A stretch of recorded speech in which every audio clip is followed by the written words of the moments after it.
This is the Haulin Assets podcast, where we show you how to start and run your own trucking company. Ever wanted to go out on your own? Follow Chris as he goes through the highs and lows of running on his own authority.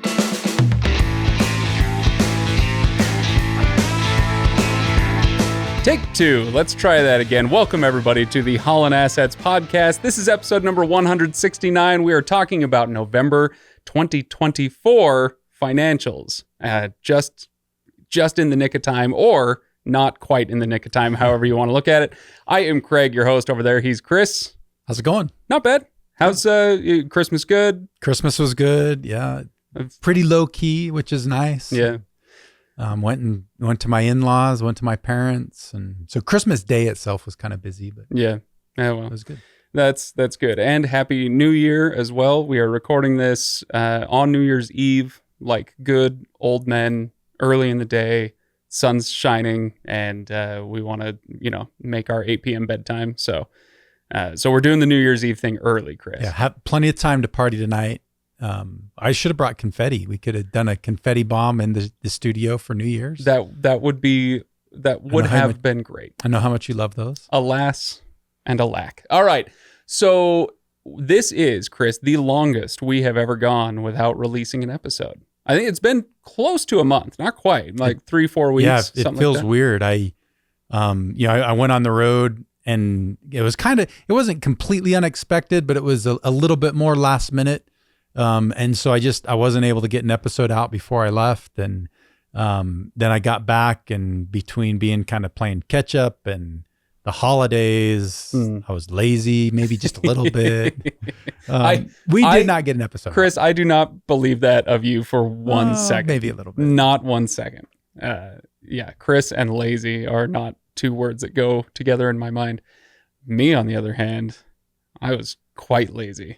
Well, it's nice to be lazy every now and again. Indeed. All right. So yeah, you got to get out on the road. We took a little break. I hope people forgive us, either that or curse us because they forgot. And then we popped back up in their podcast feed and they went, oh crap. Here we are. Yeah. Didn't realize how much I didn't miss these guys until they came crawling back. But let's catch up on what you've been up to. You went on the road. I know there have been some changes at Haulin Assets behind the scenes, not the podcast, but the actual company. Yeah. Tell us what's going on. Yeah, we've had kind of one significant change. Actually, today, you've heard me talk a little bit about Brad. He's our operations manager. He's been working for us for about 2 years. Has it been that long? It's been that long, wow. Yeah. Okay. Great guy. Has done some wonderful things, helped set up some good systems. Well, he had a really cool opportunity to open up, I think it's kind of like a butcher shop with one of his friends that his friend's been doing this in another state, and they're going to open up a Utah location together. And so it's a really good opportunity for him. Wish him the best. And so we're going to move on, obviously. And we've, kind of Nate and I have decided that at least for the time being, it's best we're not going to refill that position, kind of help alleviate some of the financial pressure a little bit. And so between Chet, Nate, and I, we're going to kind of absorb Brad's responsibilities, which ultimately is going to mean I'm going to be spending a little bit more time on Haulin Assets stuff, doing some of the things that Brad had been doing. And so this is on top of what you're already doing with dispatching, or have you handed off dispatching? Yeah, Nate's doing pretty much all the dispatching. As far as dispatching goes, I don't really do that other than when Nate needs coverage. I do once, in the past, it's been once every 3 weeks. Now it'll be once every other week, doing like night and weekend coverage. Yeah. So if a driver, like last night, has an issue in the middle of the night, I get the phone call and get a wake up and handle that. But that's not really new, other than it'll go from once every third week to every other week. Okay. So first of all, congratulations, Brad. We wish him the best. Genuinely hope that's awesome. It sounds cool. We're opening up a butcher shop. That's cool. Who doesn't like meat? But I guess there are people out there that don't. We call them vegetarians. Interesting. Yeah. They're these mythical creatures that you've never met. No thanks. In northern Utah. I'm more Ron Swanson. Yeah. From Parks and Rec, if you haven't seen that. Bring me all the bacon and eggs. Yeah. I think you brought me the food my food eats. Yeah. Okay, Chris. I want to, though, talk about this operations manager role for just a moment before we get to the numbers. And I haven't prepped you for this, and so this will be off the cuff. But taking it taking it out of talking about Brad specifically, because I'm sure that he's awesome and did a great job with what he was doing. But let's talk about his role specifically, or I guess more generally, without putting him into the picture. Now that he's gone and you guys are going to be absorbing these responsibilities, do you anticipate wanting to fill this again once things progress financially and are looking better? Or is this the kind of thing where you had it for 2 years and you went, an operations manager, I'm not sure that we needed this. We probably could have just distributed these responsibilities across a few other roles. How are you feeling about it kind of day of? That's a good question. And I would probably say at our current size, it's a nice to have position. It's not a need to have position. Right. It'll be interesting, after we've done this for 6 months, and I can probably answer that question even better. I think we'll be okay. And my gut would tell me that unless financially things are really, really good, we probably won't rehire that position until we are ready to start growing again. Right. And that's really, even when we hired him originally, that was kind of what the intent was, is that he was going to help us grow. And obviously the market's changed quite a bit since then. We're not in that position right now. Once we are ready to start growing again, pretty good chance we'll rehire that position. But if we're just going to maintain the status quo and not grow, which, I would like to hope that 2025 will be good enough that we can start growing again. At that point, we'll probably rehire. But I think that's probably several months, if not 6 months or more down the road. Okay. All right. Yeah, I was just curious to get your take now, and then I can ask you maybe at the end of the year how an operations manager role is looking to you, attractiveness-wise. And then there was another confetti popping moment as well, right? We did. We paid off truck number 2. That's our second truck we've paid off, so that's awesome. Now, that's good. Truck number 1 was the OG Green Monster, that was. Right? Yep. And so this is truck number 2. You've already gotten rid of truck number 1. Mm-hmm. So this is now the oldest truck in the fleet. It is. Is mileage-wise as well as date of purchase? It is mileage-wise, date of purchase, everything. And it was the only other truck that we purchased used. Oh, okay. So we're honestly, that truck is very, very likely to get sold sooner rather than later. Okay. I think we're kind of nearing our end with it. So how, when you say you're nearing your end, I'm thinking of this as a private car owner, right? Okay, I pay off my little Mazda in the driveway, right? Woohoo, pop the confetti. And then I don't want to buy another car for years. I'm going to drive that thing into the freaking ground because it's so much cheaper that way. Maybe this is a whole other episode, and I know we've talked about this in fits and starts before, but that just isn't the case, I guess, with trucks. You don't want to drive it into the ground? Not really, because at some point it gets to be either too much of a headache or too much of a cost. Right, that repairs and maintenance. Yeah, to really, so it's not really economically viable. And we're kind of like, there are companies out there that can manage a truck like that way better than we can, especially if they're not going all the way across the country. They're, if they're staying local and they can go into a shop fairly regularly, or you've got a smaller company that has owners that have a little bit more time and ability to do some of the work. In those situations, it makes more sense to have an older truck like that.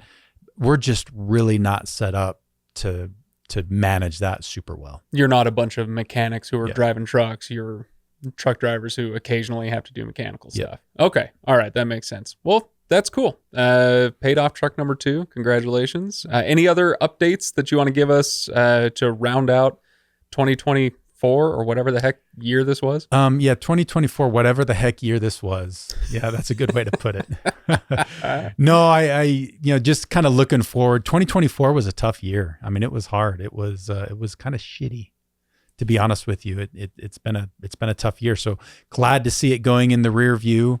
And there's some things to really look forward to. If you think about it, interest rates are dropping.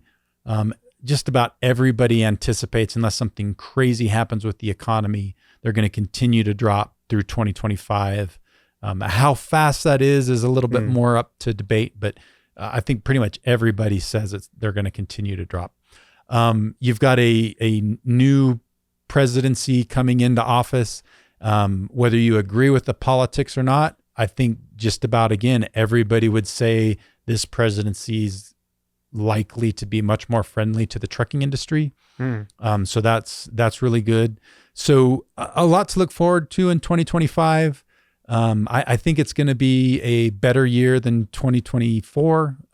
Cross our fingers, but we'll see. And I'm excited about it. Yeah, me too. I will pop a cork and toast to the good health of Haulin Assets tonight. Yeah, make sure you drink lots to that.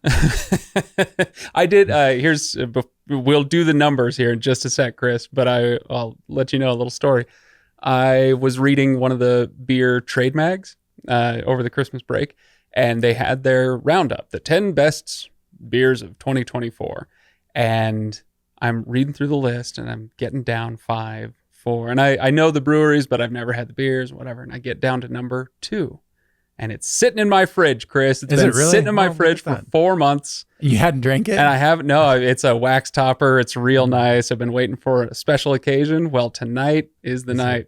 So I will be toasting Haulin Assets and all of our listeners who are out on the road doing your thing. So with the second best beer in the country. Honestly, I would take it over the number 1 because the number 1 is an IPA, and I do like a good IPA, but this one is a winter warmer, which is just more interesting and fun for me. So I'll take it over the number 1.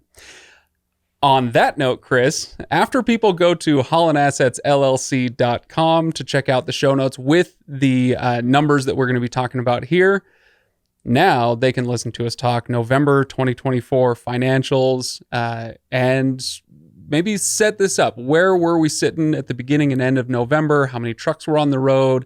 We still had Brad at that point. So yeah, set it up for us. Yeah. So November, essentially all the trucks were running. It was a little lower mileage month because, Thanksgiving. Oh, sure. Whole Thanksgiving week kind of throws things askew. So overall, it was a lower mileage month, but guess what? Revenue went up. So mileage went down, revenue went up. As long as mileage doesn't go down too much, that's usually a good thing. So that's interesting. So if mileage went down and revenue went up, that means that the market must have been looking a little better in November than it did for the previous eternity before that. Look at you kind of using math back there. You know what? I like to do live math. Good work. Embarrass myself a little bit. That's true. We'll get to that in a few the rate minutes. per mile. Okay, well let's start with the total miles run on essentially 11 trucks in a slightly abbreviated month. Yep. So it was 109,155, which is really one of the lowest mileage months of the year. So that average is just under 10,000 per truck, right? And that, as we've talked about before, that is, to use the social science term, bad. Because we want it to be above 10, preferably pushing 12 per truck, right? Yeah. But 10 is kind of your basement the bottom number. line. Yeah, it's the floor number where we want to be. And even then, it's pretty hard to be profitable at that low of a mileage, but it's passable. This is the life we have chosen, Chris. Yes. Okay, so that's total miles run at just under 10K per truck, so 109 and change. Total for the company. Deadhead miles were what? 7,147, which that dropped too, and the percentage dropped as well. So it was only 7.1%, which is okay. It's between 5 and 7.5, so we're okay with that. All right, and the total revenue then is what? $236,053.07. Okay, so that is higher than last month, right? It is, October. Yeah. Let's see. In October, I think we were 233. So not too much higher. Okay. But a significant number of mileage. Let's see. Let me pull up my numbers here. So we were 119 last month in mileage. October. Mm-hmm. Okay. In so October. it dropped 10,000 miles and you raised 3,000 more in revenue. Not bad. Yep. Yeah. Okay. That's cool to hear. All right, so that makes the all-in rate per mile what? Must have been okay. Yeah, $2.16 a mile, which is okay. It's not the best of the year, but Yeah, it's actually the third best of the year. So not going to complain too much about that. If we would have had more of a normal mileage month, we probably would have been sitting really, really pretty. yeah.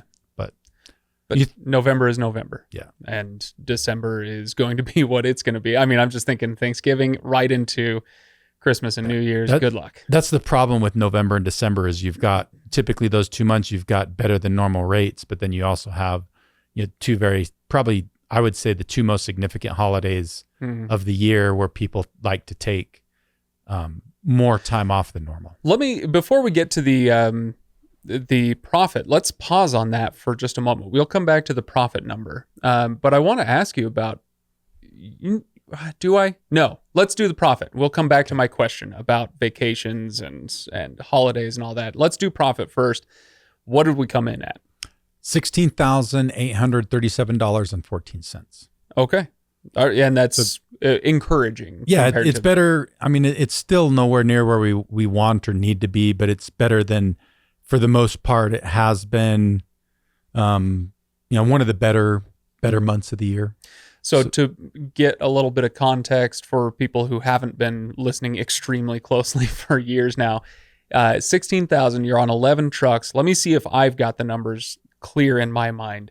If you're pulling in 30,000 in profit, then that's kind of your break even. We're doing okay. Like we're happy for the next little while number. Yeah. 50,000 would be the number you want to shoot for if you're looking at growth. Yeah. Is that about right? Yeah. 50,000 gives us excess cash flow.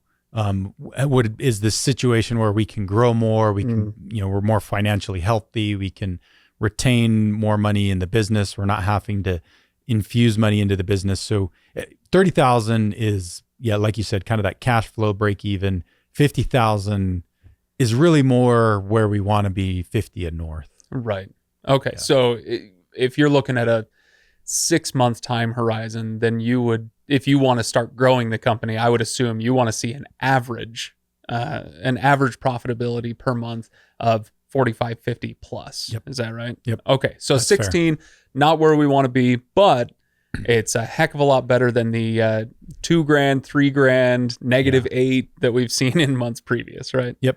Okay, good. So let's talk about profit and loss items, and then I'll get back to my question.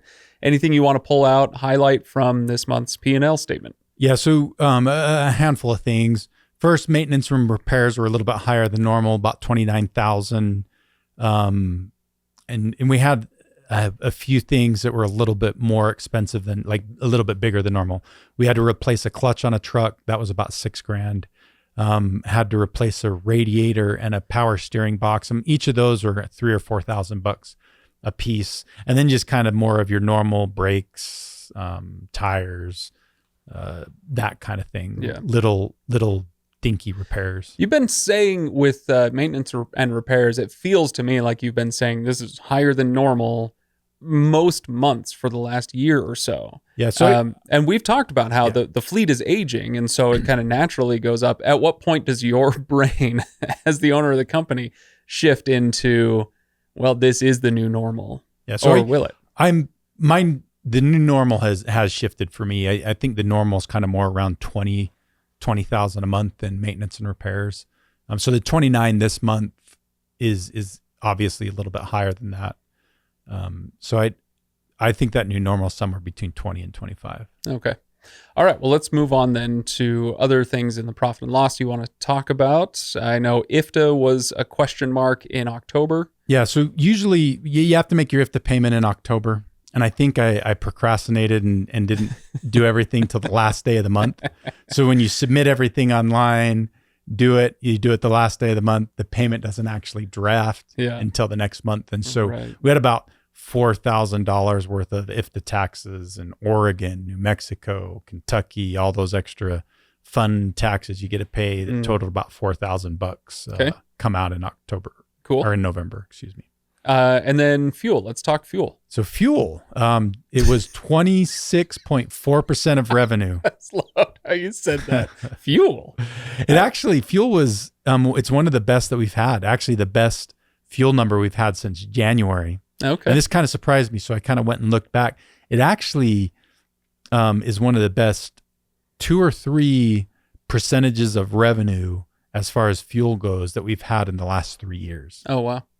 So it's in a good spot. Yeah. You know, like 25% is really, really when we start to get good, and we're approaching that. What was the Ben Franklin episode that you did 20 episodes or something ago, where he talked about doing the little things? What was the phrase? That's George Washington. George Washington. Yeah, many mickle make a muckle. Yeah, there you go. Yeah. So as we're talking about fuel, and this being one of the best months for fuel as a percentage of revenue, am I learning the right lesson here that for the last year or two, you guys have been trying to optimize all the tiny things around fuel, around mileage and the trucks and whatever you can do to make sure that that's as good as possible, and the fuel rates still sucked and they just kept sucking, and then the moment they stopped sucking quite so hard, suddenly all of those habits and processes that you guys put into place pay off immediately. Like as soon as things go down, it's just the flowering of that seed that you planted. Yeah, really over the last kind of almost, I would say even 6 months, that fuel and our fuel expense overall has kind of been a little bit more of a bright spot. Yeah. Yeah, that's cool. You're still spending a lot of money on fuel. But. All right. So any other items you want to talk about? The only other thing is one of the very last items on the P&L that you'll see is we sold Trailer One.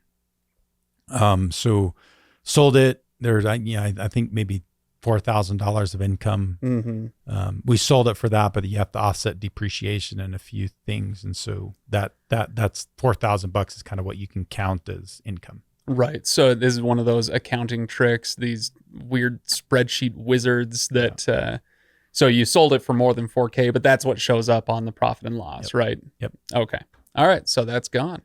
Any other items you want to talk about from November? I think that's it. Okay. Well, let me ask you my question then, which is I realized that it's been how many years? 3-4 years since you bought truck number 2?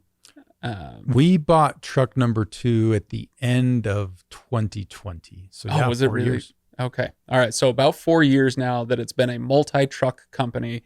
And it was, as I recall, 2022 that the big explosion of trucks happened and took us up to 10 or 11 in that year, right? Okay, so that moves Haulin Assets into a different type of trucking company. It's no longer owner-operator. It's not even like a little 2-truck operation. You've got a few trucks now going for you. And that has to change your flexibility around the holidays, right? Because as I was listening to you talk, you say, okay, well, November and December, yeah, the rates go up.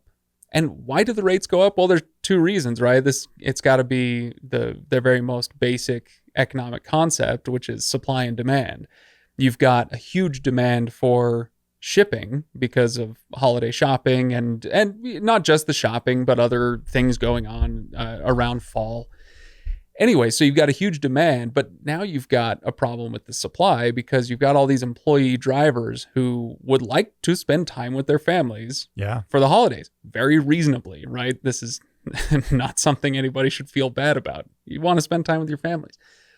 But that takes away some of your flexibility as the owner of Haulin Assets, where it's like, we can't really take advantage of these rates the way that we could. And this was my question. Can you and should you, if you're so inclined, take advantage of that as an owner-operator, single truck operation, saying, you know what, we're going to do Thanksgiving on a Saturday this year, or whatever my normal day off would be. I'm going to be hitting the road as hard as possible November and December and just crushing those high rates with as many miles as I can put under me, right? Yeah, absolutely. And you actually do see companies do that.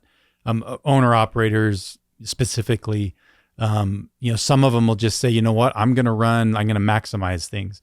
I'm going to run super hard in November, December. And even in reality, January, if you remember, January was our best month this year.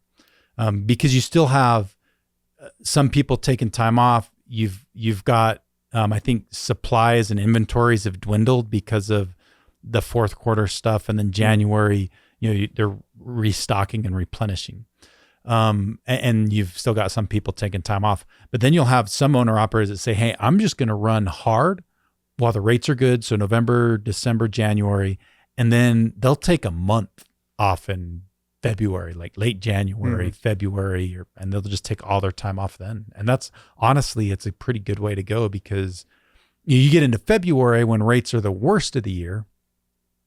If you're going to not run your truck, that's the best time to do it.